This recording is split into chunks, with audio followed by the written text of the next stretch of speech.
My name is Dr. Keisha Hunley-Jenkins, Esquire. I am the Assistant Director and Community Lead for the BYMOC Collective. So BYMOC stands for Boys and Young Men of Color. It's a term used some places in the literature, but really it's an extension of the My Brother's Keeper work and a lot of that was in the President Obama's administration. So that initiative was really for communities to take on the challenge and address these 6 milestones where we see males of color in particular have experiencing a lot of opportunity gaps. So those are things like kindergarten readiness, high school graduation, re-entry, things of that nature.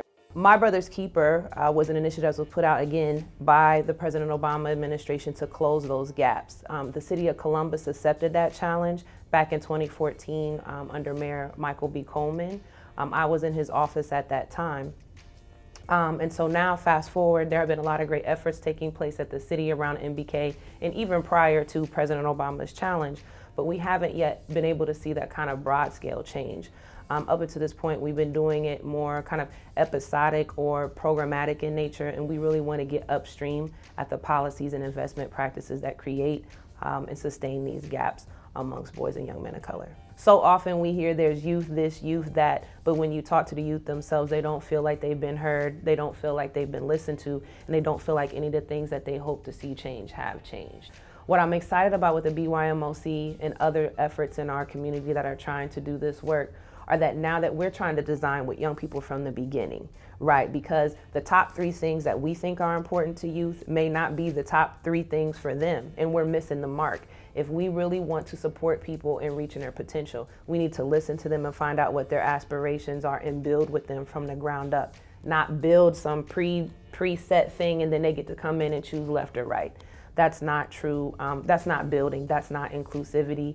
And so how could we ever actually achieve a desired outcome? We don't fully understand the problem.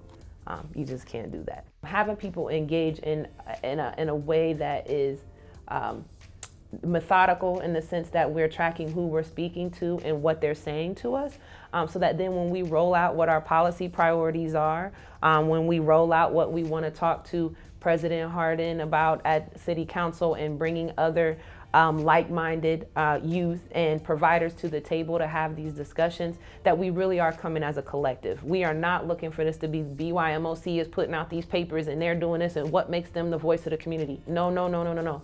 We just want to help be the shepherd to pull all this stuff together.